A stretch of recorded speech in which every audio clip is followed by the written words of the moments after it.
Hey, good evening. Shame on you for being here. It's such a beautiful night, beautiful evening. You shouldn't be inside listening about Alexander Hamilton.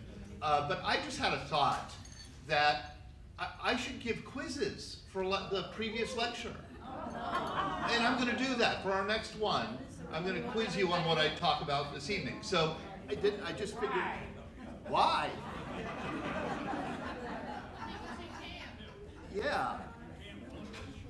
You know what? I think the battery went out. Are there prizes? It's working. Yeah, is it work? I don't think it's working. There better be a hell of a prize. There better be a hell of a, wow, you guys.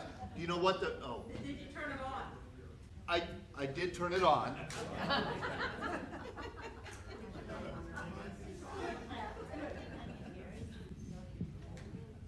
All right, so. Hello.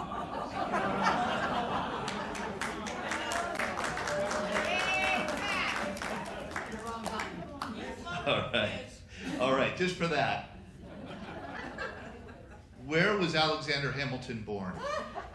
Somewhere in the Bahamas. Close. It's a French possession there in the Bahamas. No, Nevis, which was a British. It's not a tourist spot, but I know he's born in the French Caribbean. The Caribbean, that's the important. The Caribbean. Yeah. You got it right. You get that drink. You get that drink right there. All right. Where did Hamilton go to college? Yeah, Columbia. What was Columbia called when Hamilton went there? King's College. It was not called Columbia. King's College. King's College. You guys are good. What did he do? What was his job in the army during most of the American Revolution?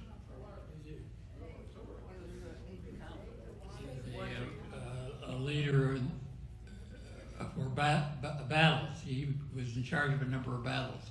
He was in charge of one battle at the very end, the Battle of Yorktown. Before that, and he pleaded, that's all he wanted to do was to get into combat. Pleaded and pleaded with his boss, release me so I could fight, release me so I could fight. And his boss said, no, you're too valuable. Who was his boss? George Washington, absolutely. He was George Washington's aide. Okay, name one distinctive personality trait of Alexander Hamilton. Impulsivity and arrogant. Yep, you got it. Wow, you guys are good.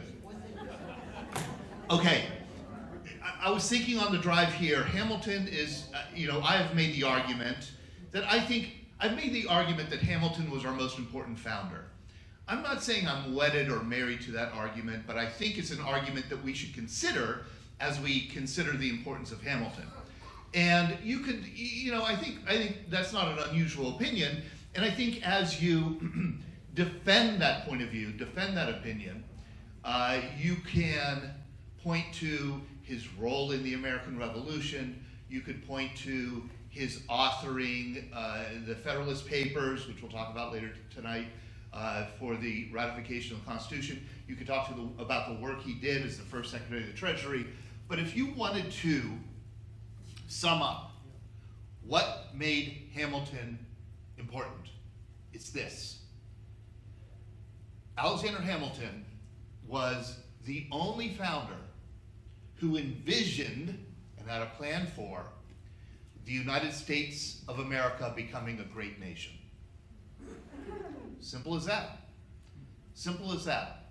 Nobody thought the United States of America would ever be a great nation, and by great I mean a world power, a player on the world stage, on par with the great powers of Europe. A country that could project its power overseas, would have big cities, would be able to throw its weight around the world, be influential on a global stage. Hamilton's the only one who really envisioned that and then developed a plan for it. But he's also, more than any other founder, somebody who envisioned the United States of America becoming a nation, a great nation. That's two parts. I'll be talking about the greatness next time, which I think he laid out when he was a Secretary of the Treasury. Tonight I want to focus on this other part. he believed that the United States of America should become a nation. And it wasn't. It was not at the end of the American Revolution. The United States of America was not a nation. It was a confederation, a pretty darn loose confederation of independent states that had come together to fight this war against the British Empire. It was nothing close to being a nation with a unified political, economic, social system, with a strong, sovereign central government. Not even close to that.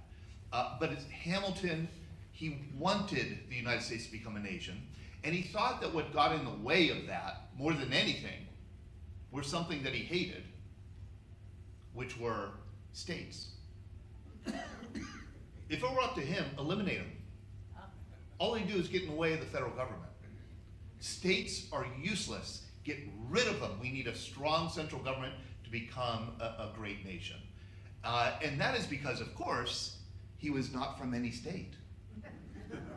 He was from the Caribbean.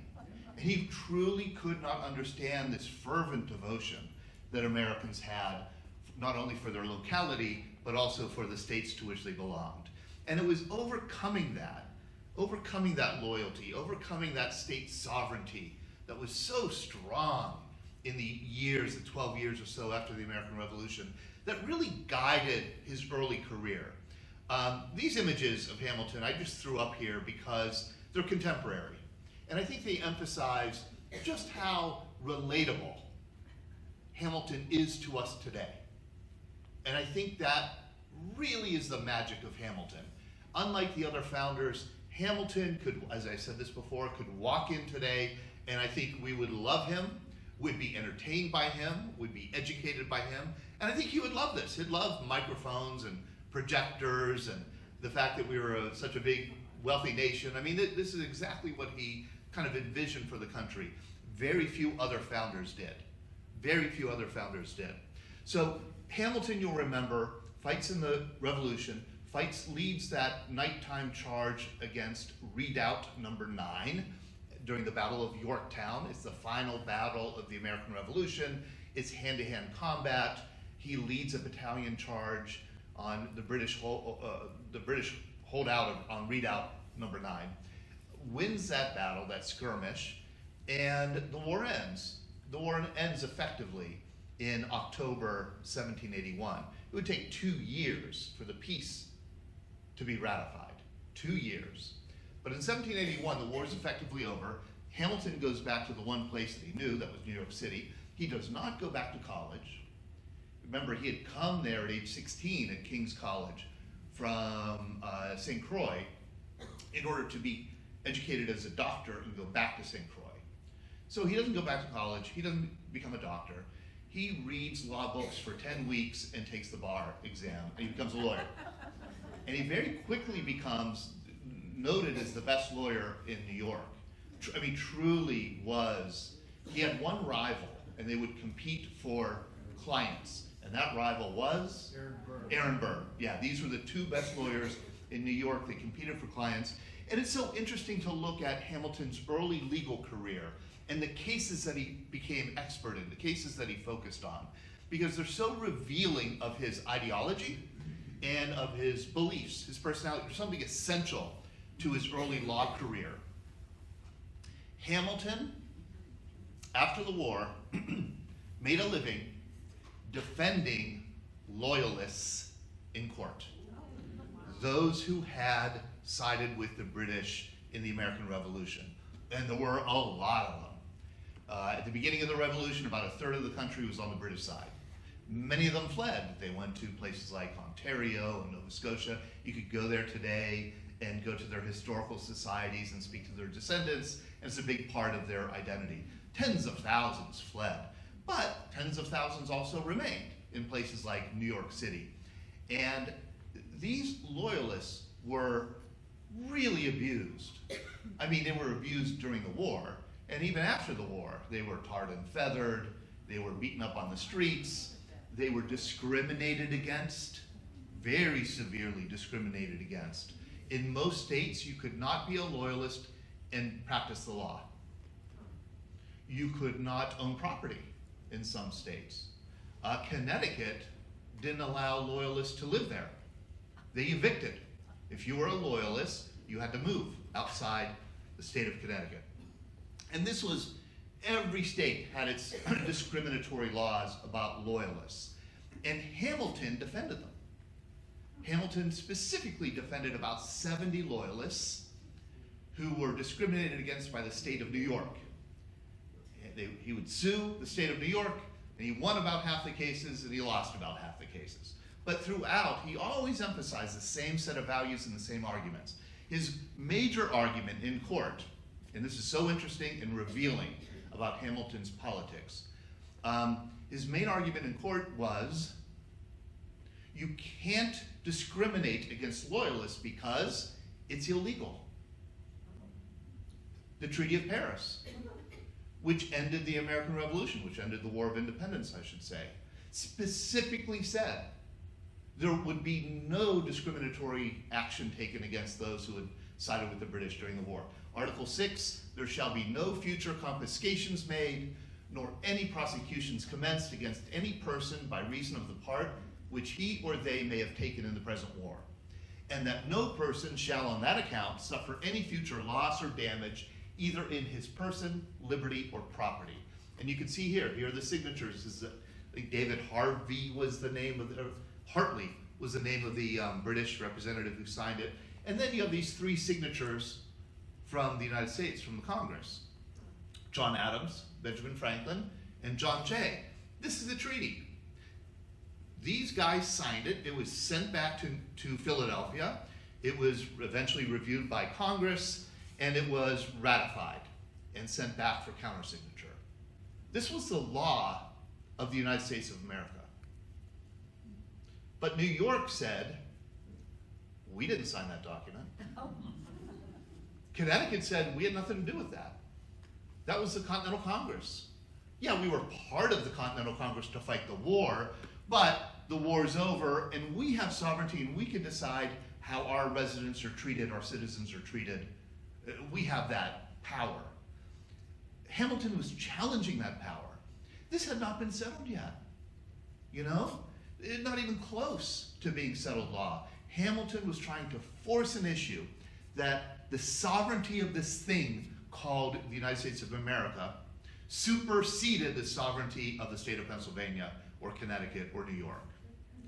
The second argument that Hamilton would make, and he didn't make it in court, but he would allude to it in court, but he made this publicly a lot. He specifically put a lot of pressure. He lobbied the legislature of New York to repeal the discriminatory laws against loyalists. And he said this is a direct quote from one of his appeals to the legislature. The world has its eye on America. If the legislature may banish at discretion of all those whom particular circumstances render obnoxious, without hearing or trial, no man can be safe, nor know when he may be the innocent victim of a prevailing faction. We shall then see the final triumph of despotism over liberty, and we shall have betrayed the cause of human nature. This absolutely embodies Hamilton's view throughout his life. He was very much a defender of minority opinion. He didn't think people should be punished for what they believed, what they thought, what they argued, or what they said. He was very adamant about that. He took this to an extreme among the founders. He really did believe, and I guess what we would call the freedom of conscience, freedom of speech. Hamilton very much promoted that.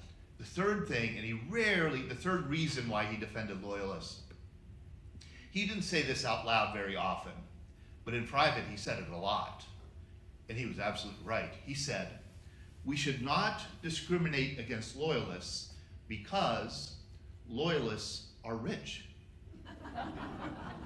They're smart. They're educated. They're some of the most educated people in the country. If you kick loyalists out of your state, there's going to be, he didn't use this term, but we would, a brain drain. You're going to lose, some really talented, high-powered people who should be helping us build this great nation.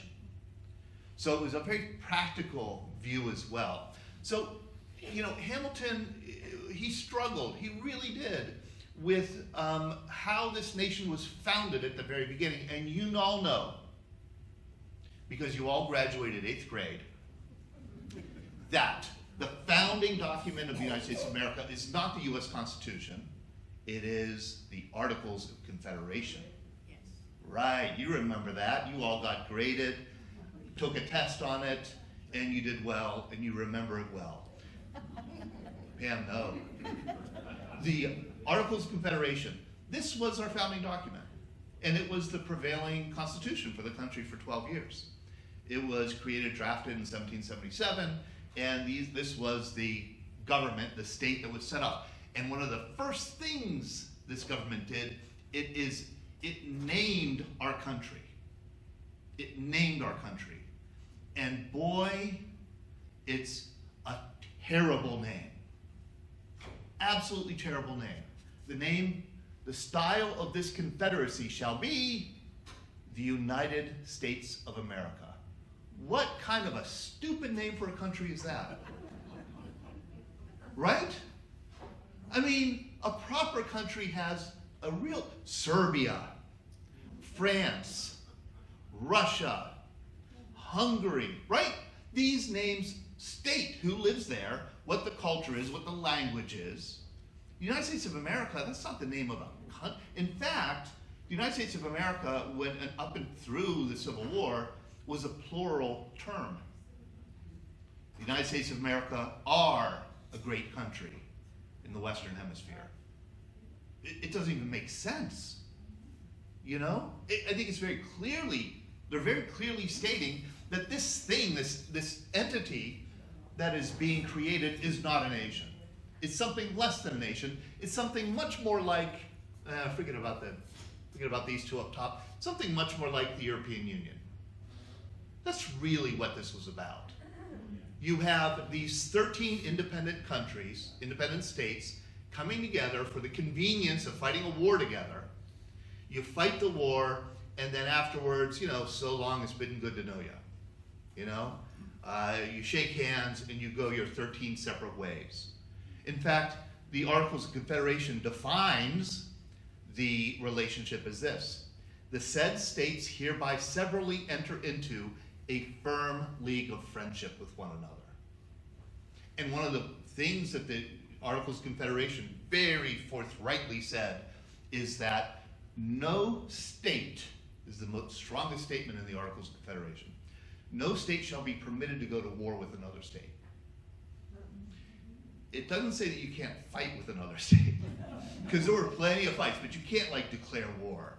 You could send out your troops and then you could battle New Hampshire if you wanted to, but you can't declare war against New Hampshire. That was the rule. When you were in 8th grade, and you were taught this by your social studies teacher, who was also the wrestling coach, you were told that the Articles of Confederation failed because they were weak. And that is true. That's absolutely true. That's what I'm going to say.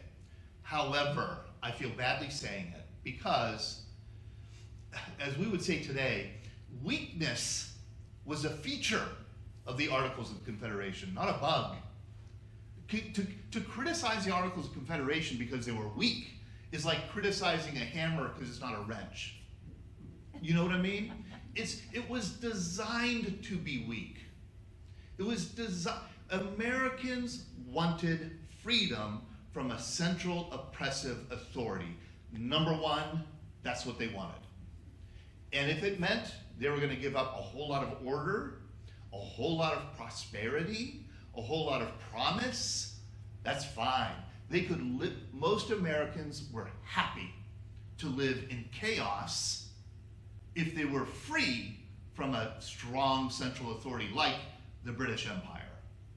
And so they willingly entered into this very loose confederation that had almost no power whatsoever.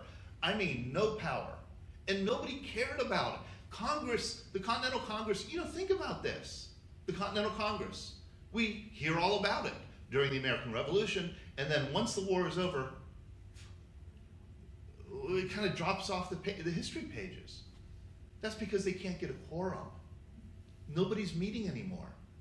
This Treaty of Paris is sent to London, it's signed, it's sent then overseas to Philadelphia. Philadelphia, the United States Congress has to meet to take a vote on the treaty. They can't get a quorum. I mean, for months, they can't get a quorum. This thing is held up for a year. And then finally they get enough people to vote on it. They pass it. And they have to sign it and then send it for countersignature back to London. And they have to buy the postage for it. They don't have the money in the treasury. It takes months for them to raise the money to send the treaty back. I mean, that's how broke this Congress was. That's how weak it was. That's how little support they had. You know, here's the rundown that, again, you learned in 8th grade about what the Articles of Confederation was, what our government was. It was a unicameral legislature, one state, one vote. To pass any law, you needed a supermajority, 9 out of 13. To raise taxes, you needed unanimous consent. 13 out of 13 states, they never passed one. Lots of states went the entire, one state in particular, went the entire American Revolution without paying a dime to Congress. I'm looking at you, Georgia. And other states supported it very. It's a big problem. The Articles of Confederation empowered the United States of America to make a treaty with the enemy, and make a treaty with Indian tribes, but that was about it. That's all it did. This is a very weak structure that caused all kinds of chaos in the country, all kinds of problems, not least of which was, this is a Congress that created an army and sent that army into the field without weapons, without uniforms, without enough food, and the soldiers didn't get paid. This was a terrible problem. I mean, it absolutely could have ripped this country apart before it was even born. The Newburgh Conspiracy. General Horatio Gates was furious by 1783. He'd been fighting in this war and his men had never been paid. So he hatched a conspiracy, and the conspirators met, and they were going to march on Philadelphia, declare martial law over the country, and force Congress to pay his men. They were planning this conspiracy at this house in Newburgh, New York, and who should show up unannounced but George Washington himself. And Washington pleaded with the mutineers, don't do it. And they didn't. They respected Washington that much that he convinced them not to declare martial law. But this was just one and the most famous of these mutinies. There was another one in Lancaster. I don't know that much about this one, but this one involved enlisted men, officers in Lancaster. You know, they're sitting around grumbling about how they hadn't been paid. So they just decide, 400 of them, to march on Philadelphia while Congress is in session at Independence Hall, surround Independence Hall, and not let anybody leave until they got paid. And they did. They kept them there for a couple days. And then one congressman said, like, hey, could you let us out to go to the bathroom or something like that? They opened a door and all the congressmen ran. And they went to Princeton and set up a Congress there. And that's why, like, Princeton is able to brag that they were our nation's capital for like 4 months in 1783. And there are other places. Trenton can brag that also, right? Annapolis has that distinction. New York, of course, and I think there are other places. And part of it is Congress had to keep moving, of course, during the war so that the British didn't get to them. But Congress also, then after the war, had to keep moving because creditors were after them.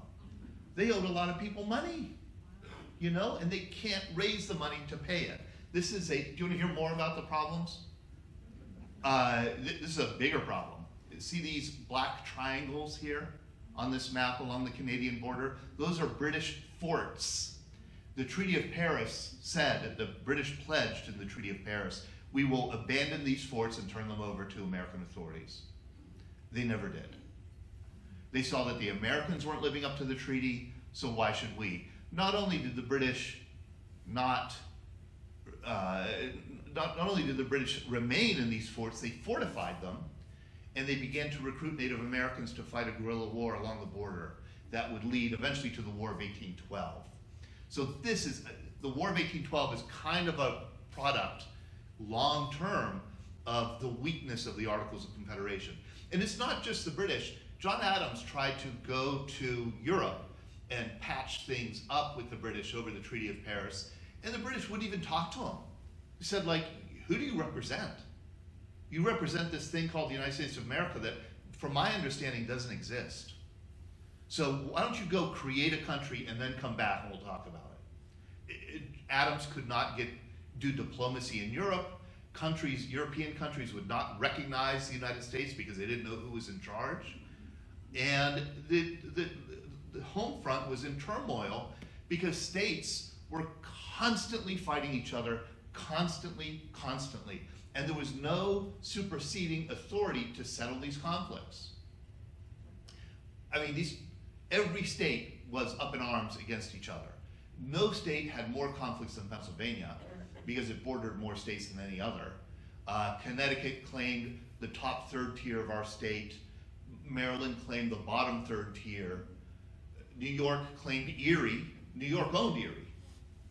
And Pennsylvania wanted it because Pennsylvania wanted a port on Lake Erie and didn't have it. And this, I mean, there were shots fired between Pennsylvania and New York over this. This was really a serious conflict.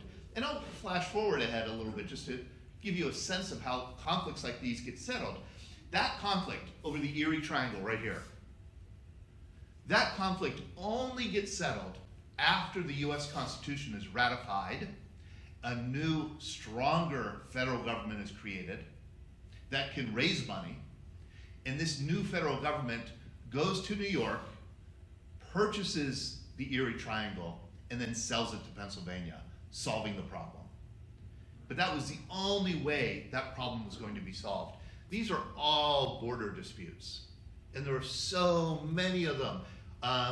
A group of northeastern New Yorkers, they want to break away from New York and create a new state called New Connecticut, which they do. Then they name it Vermont. And Vermont remains outside of the United States of America until 1791. It's the independent Republic of Vermont. There are people in northern Massachusetts want to break away and have their own state called Maine. And that's another issue, is these breakaway states. There's so many of them. Western Virginians want to break away and create their own state called Kentucky. And they have a hard time getting that recognized. Western Pennsylvanians who hate Philadelphia want to create their own state called Westsylvania. And they try to get that done, and it's not recognized. One state is created that is not incorporated into the United States of America, the state of Franklin. It's like 9 counties in western North Carolina. It's now part of Tennessee. The state of Franklin existed for like 4 years. They had a governor, they had a legislature. They appealed to Congress time and again to become the 14th state, and Congress rejected it. So these are all part of the problems. It's just chaos, utter chaos. And Americans are totally fine with it. They're fine with it because better chaos than oppression, which is what you're going to get with a strong central government ruling our lives. No, we do not want that. We had that and we didn't like it. And now we have freedom, and freedom is messy. That was the idea. That's the vast majority of Americans thought that. That's not at all what this guy thought. Hamilton did not. This drove Hamilton batty. He couldn't stand it. He couldn't stand all the chaos, all the squabbling, all the petty disputes among these individual states that he thought didn't even matter. So he conceived a meeting, convention, a constitutional convention, you could call it, in Annapolis in 1786. And he put the word out. He called it what? The meeting of commissioners to remedy defects of the federal government. He wanted to reform the Articles of Confederation and put some teeth into federal authority, federal sovereignty. And, you know, he invited lots of people who might also share this interest, opened this conference to great fanfare in the spring of 1786. 12 people showed up. 12 people from 5 states. The Maryland delegation that he invited lived in Annapolis, where the meeting was held. They didn't show up. It was a disaster. It was a bust. The one good thing that came out of this meeting in Annapolis in 1786 was that one guy did show up, and Hamilton didn't know him well. They spent a lot of time together, and they talked a lot about these problems. And they found that they really had a lot in common. They had the same point of view, that they wanted to diminish the sovereignty of the states and create a sovereign authority called the federal government. And that other person was James Madison. Madison was from Virginia. Madison was so different from Hamilton, equally brilliant, but he was a Virginian. He was a Virginia aristocrat. And Hamilton loved that because Virginia, as you know, is the largest, wealthiest, most powerful, most influential state. If he could get a wealthy, powerful, smart, connected Virginian onto the plan of amending the Articles of Confederation, then he could get somewhere. So he and Madison talked it through and said, you know what, let's try it again. Let's try it again the next spring. We'll get the word out. We'll really promote it, and we'll hold it in Philadelphia, more centrally located, and we'll hold it in May in 1787, and we'll try to get people there. They started to get the word out. They started to get contacts. And as 1786 wore on, more and more people were writing back to Hamilton and Madison saying, this is a good idea. We should meet. And it's because the chaos had become violent, really violent. One of the most explosive events happened in Massachusetts. It was called Shays' Rebellion. Daniel Shays was a Revolutionary War Army captain who raised a militia, 4,000 men in western Massachusetts. These are small farmers who had lost all of their land. This was a common catastrophe in the 1780s. We talked about it when we talked about the Whiskey Rebellion, that there wasn't enough hard currency in the country. Those who had the currency lent it out at very high rates. Inevitably, small, poorer farmers would default on the loans, and they would lose their land to confiscation or auction. This was such a common disaster that in the 7 years after the end of the American Revolution in Western Pennsylvania, 1/3 of all farmers lost all of their land, all of it.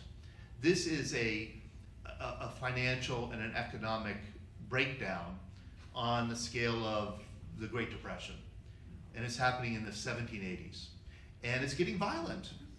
This militia, led by Daniel Shays, and was marched on, from Western Mass, marched on the Supreme Court of Massachusetts in Boston, surrounded it, retrieved from the files land titles, distributed the land titles back to the farmers, and gave the farmers back their land. Then they marched on the state legislature, and they demanded, and kind of succeeded, in getting the state legislature to pass a law printing paper money that then the farmers could use to legally pay off their loans and own their land. But they did it at the point of a barrel of a gun. The opposing army, militia, raised their own militia of about 4,000 men and fought a pitched battle outside of Boston and drove Daniel Shays actually into asylum. He sought asylum in Vermont, and I think that's where he died. Daniel Shays in Vermont. So this is, it's getting violent, it's getting crazy, and this is what Hamilton said, and I think it's so smart. It's smart. He said, the Shays Rebellion is bad. If people start dying over this stuff, it's bad. But what's worse are places where there is no rebellion. What's worse is Pennsylvania. Pennsylvania, he hated Pennsylvania from the day one. He said Pennsylvania is the rottenest state because there's no rebellion there, because the small farmers got everything they wanted through the ballot box. Pennsylvania had such a democratic constitution, every white man could vote. And they were electing state legislators who were legally canceling all debt in the state. And they did. So you had these small farmers freed of debt. And this to Hamilton was way worse than armed rebellion, because it was that contagion of democracy, which Hamilton never liked, which he thought was going to wreck the economy and wreck the future potential of this great nation. So this thin kind of layer of society, the people with a lot of money, the merchants, the bankers, the large landlords, you know, the well-off, the kind of the best and the brightest and the wealthiest of America began to get really concerned. This is going haywire. I mean, if people could take out loans and then are free never to pay them back, you don't have any trust in this economic system. An economy cannot work like that. One guy who got really concerned and who agreed early on, I will be at this convention, was the great George Washington. And you know Washington, we've talked about Washington here before. Washington wasn't the brightest guy in the world, terrible speaker, wasn't a strategist in any way, but he had nonetheless this immense prestige. And if all he did at the convention, at the Constitutional Convention, was he never said a word. He just showed up and looked good. And that's all he needed to do. He presided over it. He was the president of the convention. He never said anything. He just sat in a chair and listened to everybody else talk. And that's all he needed to do. And he did it because of this. He expresses this in 1787, just 3 months before the convention, to his friend Henry Knox. If 3 years ago any person had told me that at this day I should see a formidable rebellion against the laws and constitutions of our own making as now appears, I should have thought him a bedlamite, a fit subject for a madhouse. The moment is indeed important. If government shrinks or is unable to enforce its laws, fresh maneuvers will be displayed by the insurgents, anarchy and confusion must prevail, and everything will be turned topsy-turvy. This is a revolutionary situation. We have to nip it in the bud. And so Washington agrees to participate in this convention that's going to open up May 14th, I think it's May 14th, 1787 in Philadelphia. And so with Washington in tow, the 55 delegates on May 14th, 1787 march into Independence Hall. Tens of thousands of Philadelphians surround them, cheering them on. They enter for 4 months to write a new constitution. That's not what happened. No, it was scary how the Constitutional Convention almost failed. Hamilton showed up, of course, and on May 14th, 1787, when the convention opened, 10 people were present. 10. Hamilton and Madison had to scramble to get people there. I mean, they really, they twisted a lot of arms, they called in favors, they bribed people, and still people were so reluctant to show up. New Hampshire didn't show up for the first 2 months, then finally did. New York showed up late, heard what was going on, and left, decided to boycott it. There were only 30 people, 30, who stayed throughout the convention. Another 25 came and went. Another 25 said they'd be there, and they never showed up. Rhode Island never showed up. This is at the highest attendance of any day in the summer of 1787 here was 55 people. So this was not a well-attended convention. This is not a convention that has anything close to a mandate. And not only were people not showing up, people, and well-heeled people, great patriot people, were boycotting it. I love Patrick Henry from Virginia. He said, "I smell a rat in Philadelphia. Think about it. Here we have a tiny fraction of the population, unelected, taking it upon themselves to enter a room for 4 months with the windows closed. Nobody's allowed to take notes. Nobody's allowed to talk publicly about what they're deciding. And they're going to amend our government? And they just all happen to be the wealthiest people in the country. No way. This is corrupt. It's a corrupt conspiracy to take over the government. And they boycotted it, you know? They refused to be a part of it. And I think they expected that the thing would fold. It would never come to any kind of, it would never have any kind of impact. One guy who did show up, and he showed up early, was Madison. And this is a portrait of him smiling. Madison was sober, somber, serious. He was the kind of kid who did his homework, you know, was first in class, sat in the front row, and got straight A's. He also was truly the world's greatest expert on ancient democracies and republics. And he came to the convention with a plan. And he announced his plan. He proposed his plan early in the convention. It was such a shock, it sent a shockwave through the room. Because here was this convention supposedly there to amend or reform or improve the Articles of Confederation. And here's Madison's Virginia plan, which proposes to scrap the Articles of Confederation and replace them with a whole new constitution. And this is the outline of his argument, that we'll create this thing called the United States of America that will be the sovereign government over all the states. It'll have a strong executive, a strong judiciary.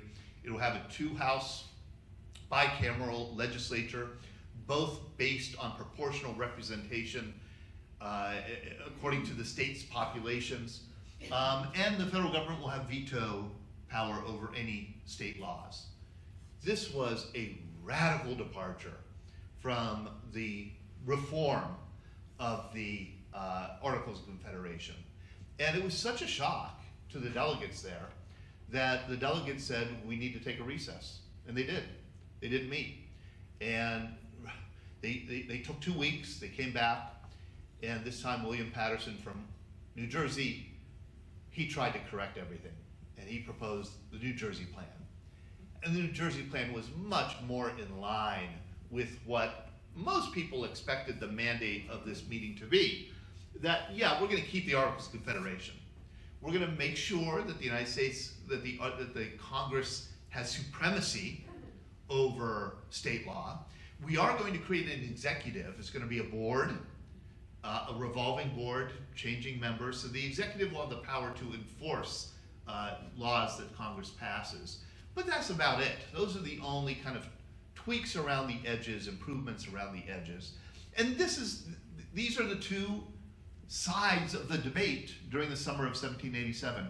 Madison's Virginian plan that creates a strong central government, and Patterson's New Jersey plan that keeps things mostly like they are.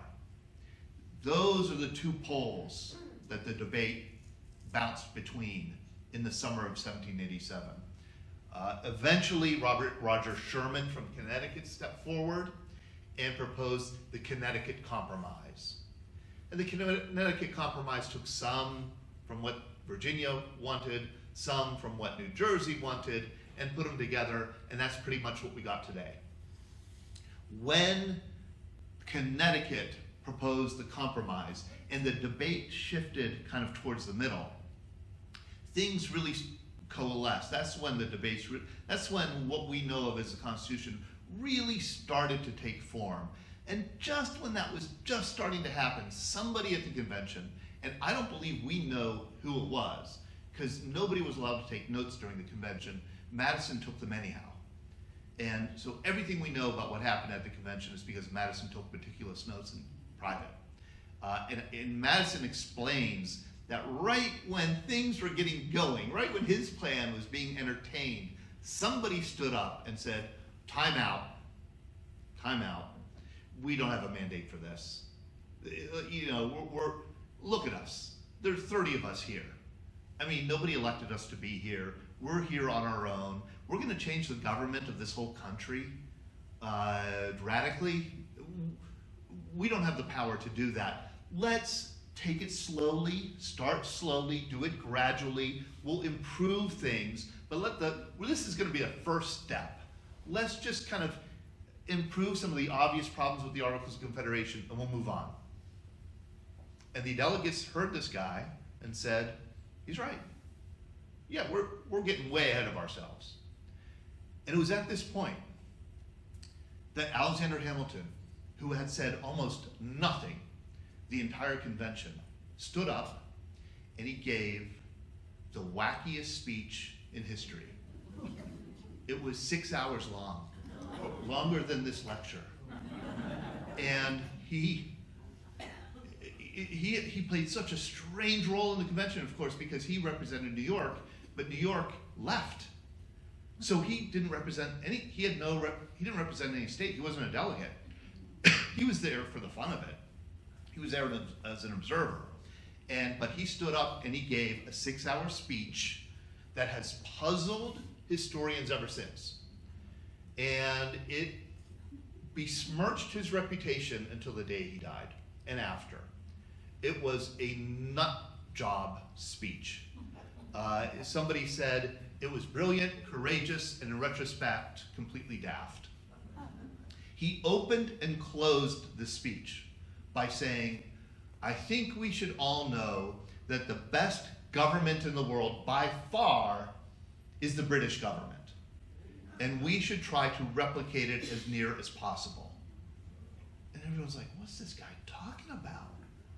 And he goes on to say, the monarchy is the greatest bulwark against democracy that exists. We should try to replicate the monarchy as best as we can without calling it a monarchy. And so we should have a president who is appointed for life. And the president won't be hereditary, but the president will be selected by an electoral college whose delegates will be chosen by a second electoral college. Just a Byzantine indirect process to get a president for life. Senators, one parliament, there will be senators who are appointed for life. A federal judiciary, every judge appointed for life. That's what we have, and there's no democracy in this at all. And he ends the 6-hour speech with, once again, let me remind you, the British government is the best government ever. And then he sits down. And for the rest of his life, people would quote passages from this speech that they had heard to harm Hamilton's reputation. I mean, he never lived it down. And historians have asked, and Ron Chernow, that wonderful, I know the book is 800 pages long, but it's a great book. Ron Chernow's Alexander Hamilton biography, a wonderful book. Chernow addresses this issue, and I think he's absolutely right. He asks the question, why did Hamilton give this nutjob speech? And he has two answers, and I think both are kind of right. One is, this is what Hamilton believed. He was being truthful, and he didn't think that the words would leave the room, and so, he overshared.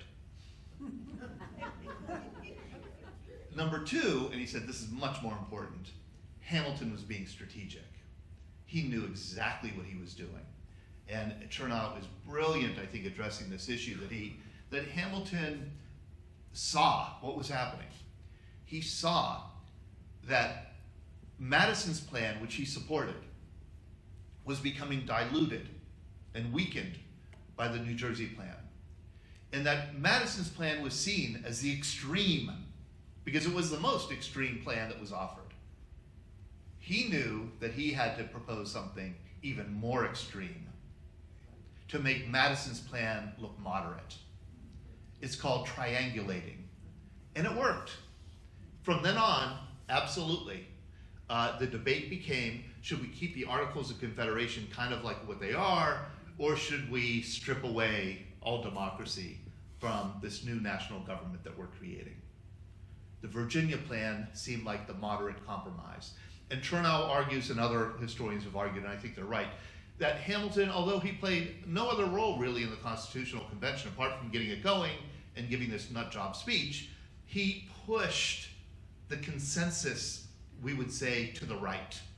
He pushed the consensus toward a strong national federal government.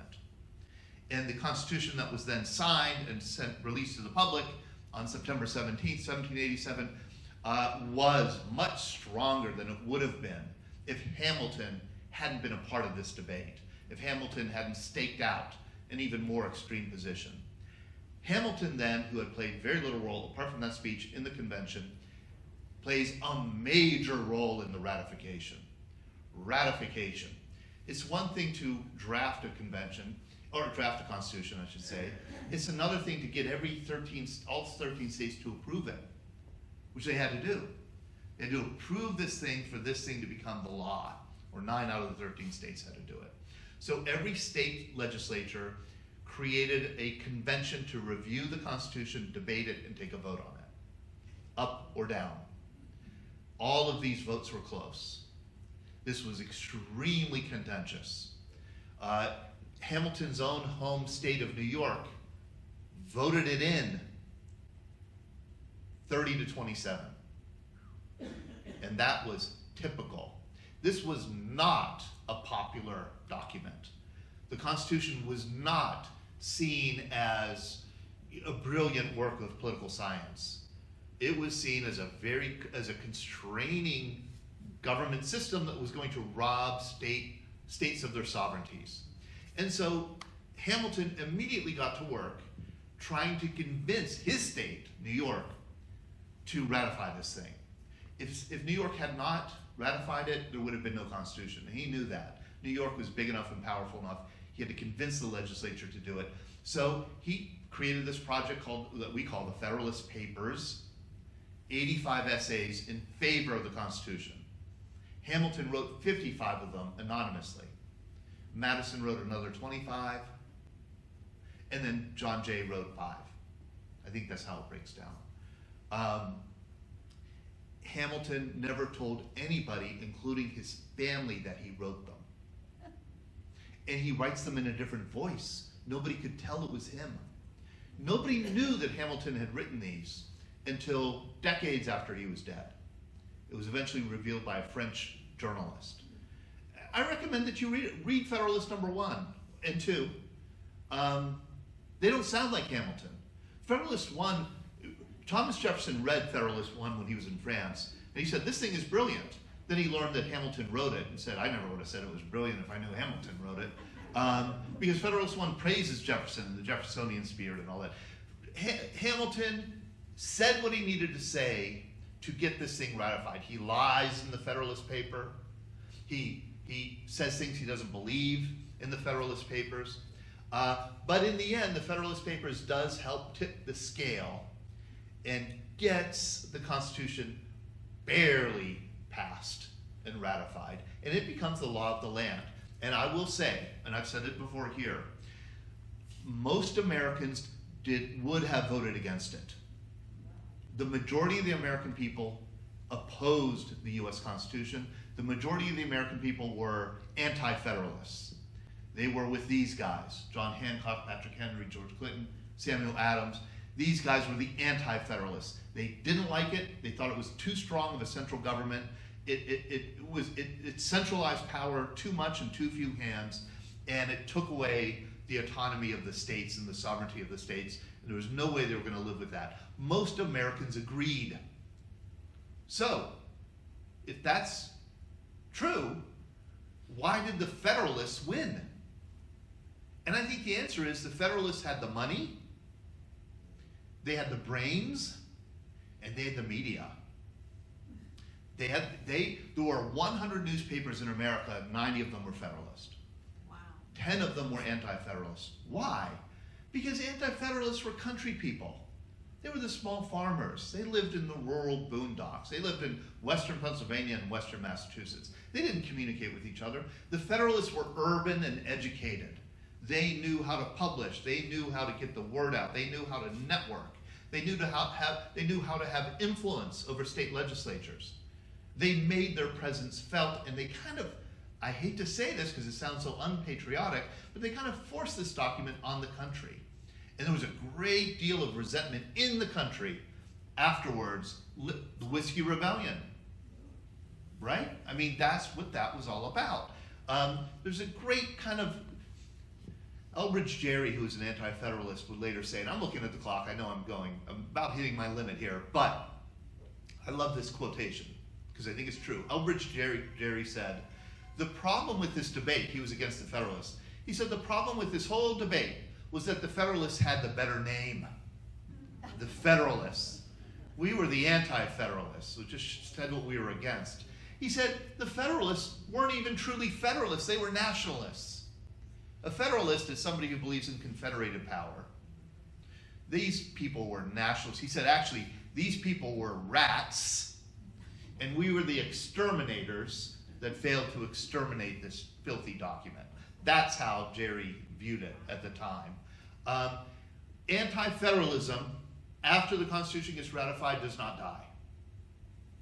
Anti-federalism emerges in new form under the leadership of the Secretary of State, Thomas Jefferson. He leads the anti-federalist faction in the new Washington administration against the Federalist faction led by Hamilton. And that's what we're going to talk about next time, 5 weeks from tonight, next time in April. But before I completely end, I was thinking, as I was preparing this talk, that I think it's important that we don't end here with Jefferson. Because anti-federalism, this impulse, this anti-federal government, central authority impulse, is still with us. It persists throughout our history. The structure of our political system is built around the tension between these two points of view. And you could see the anti-federalist impulse erupt from time to time. Andrew Jackson, the Civil War, Mr. Jefferson Davis, the populists of the 1890s, that's William Jennings Bryan, the Southern Revolt of the 1950s and 60s, Barry Goldwater, the Tea Party, and I think our president is very much a product of this long tradition in our political system, this impulse against the overweening, overreaching, over-powerful central government that was created in 1787. So this history is still relevant. All right, see you in 5 weeks.